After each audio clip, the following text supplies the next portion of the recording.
Now we're gonna get into Clarence. some ridiculousness. I Let's have a get it. conspiracy. I have a conspiracy theory. Okay. So everybody knows is aware now that almost I think all of Aaliyah's discography is out now. Yes. Finally, right? After Your years. love is a Yes. one in a million. After years. Yes.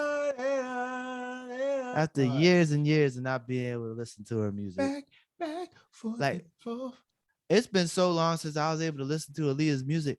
The last time I heard a song, I was a child. Rock the boat. That's the only song I've heard in 10 years. Nah, that's a lie. No, but that's the only song, that one in a million. Like not many songs are played like on the radio or was available to anyone for at least 10 years. We got the samples. Yeah, we got plenty of Drake. samples. But so now all her discography is out. Finally, after years and years. And I called it. I knew it was coming. You want so, a cookie? I'll play with you. Go ahead. Do I want to? Yeah, I love a cookie, but I can't have when I'm on a diet. Come on, man. Don't do that to me. Actually, the other day, I was offered a cookie and I ate it. Just one. Oh, man.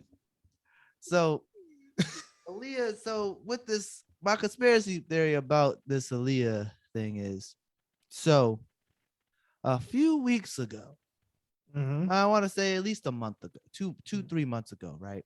Okay. Aaliyah's uncle made an announcement that he was bringing back his label, his label, Black Ground Records. Great name, gotcha. Black Ground. Great name. He said Black Ground Records 2.0. It was a little thing. It was in New York. They were filming a music video for one of his new upcoming artists. I don't know who this person is. Never heard of her in my life. She pretty young woman, light-skinned woman. You know, she pretty.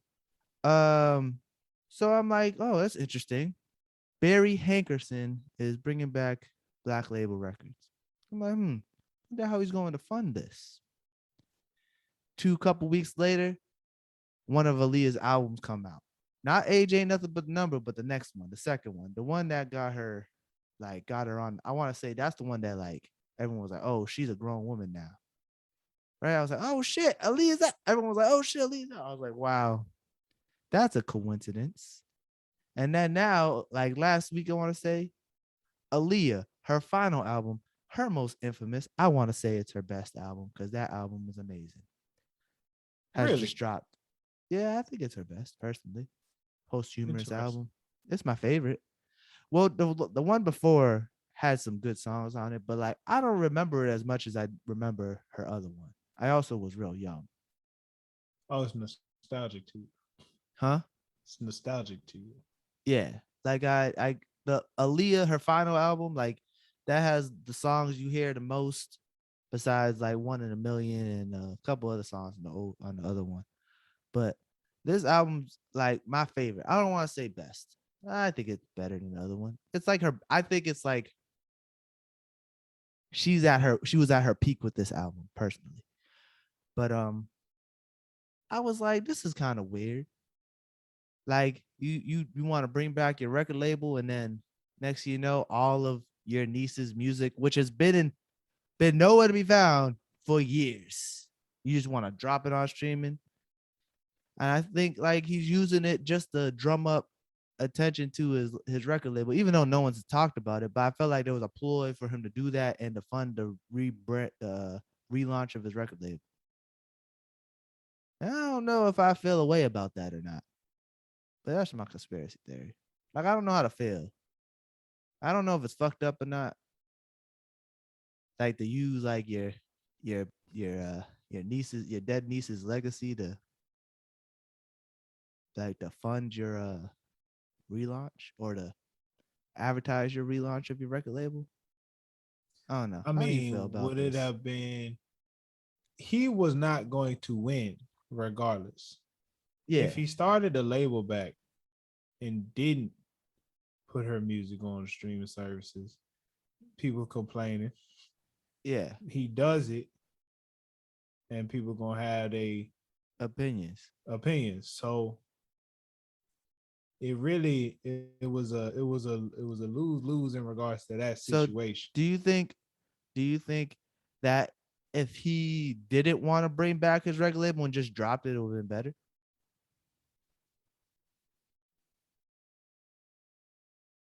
Like it would have looked Uh better. Like I don't know if anyone's even talking about this. I literally just thought of this on my own. Like I came up with this no, conclusion on it's a myself. good theory. I mean, I look, bro. If he drops it, if they drop it, and then it's just like, oh, it's still gonna be some. You was probably gonna have some conspiracies Yeah. even if you dropped it without nothing. Well, I think here's the thing. I think if they dropped it and said, you know what, we just finally thought it was time to have her music be out to the world,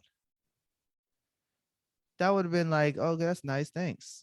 Thanks. The people would like appreciate that. But like, I just felt like it was a little weird to me. Like it just, he came out saying he's bringing his record label back with his new artist, and in a few weeks, like a couple months later, her album started coming out on streaming again.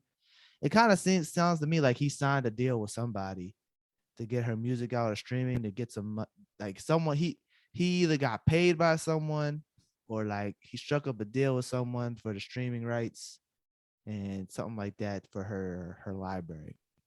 But I thought he owned it. Well, that's what I'm saying. Like struck a deal with somebody to, like, since he owned it, struck a deal with someone to get money to put it on streaming. You know what I'm saying? Like a publishing deal or like a licensing deal, something like that. I don't know. I feel like there's a way that like he probably would figured out a way to profit off it besides just dropping it on streaming. I don't know how. I don't know if anyone even knows how this works, like streaming. Well, putting your money on, putting your services on DSP. Yeah, like I don't know like how that works. Like if he just would, if it was him who just dropped it, or if like he struck a deal with somebody. I mean, that's a good question. There probably had to be some other deal made, Yeah, because that's what I'm especially thinking. music around like late 90s, 2000s type stuff was like, the business was very different. You know what I'm Yeah, the saying? There was business a was lot of real people on the different. contracts, most likely. So am I speaking loud enough? Yeah, yeah, Yeah, there's a lot, yeah. I felt like I was fading. So I don't know, man. I mean, I'm happy that her music is streaming. I will Me hope too. there's no BS behind it. Yeah, Like I hope there's genuinely, no they yeah, just want people to listen to it. And yeah. as soon as it I came out, like she got it already put on some playlists. So I'm just yeah, like, I hope there's no yeah. like what's the word I'm looking for? No like bad intentions behind this. Like no like selfish reasons behind this coming out. I hope it's just like Facts. some like, the people need to hear this. It hasn't been heard in forever, but nefarious, that's the word, nefarious dealings behind this the launch of her albums. It's just literally a conspiracy theory I thought on my own. I didn't do no research. I just looked up the dude's name and I was like, I just put one and one together. I don't think anyone's really even like looked into this or Detective thought J anything, thought at it anything of it. again. I All right, man. guess. I'm gonna think I don't know. about. I mean, look, I just put one and one it's together. good to throw it out there, and we'll see what happens. If Yeah. something comes up in the news, we can always link this episode. Yeah, right. We called it. You know what I'm saying?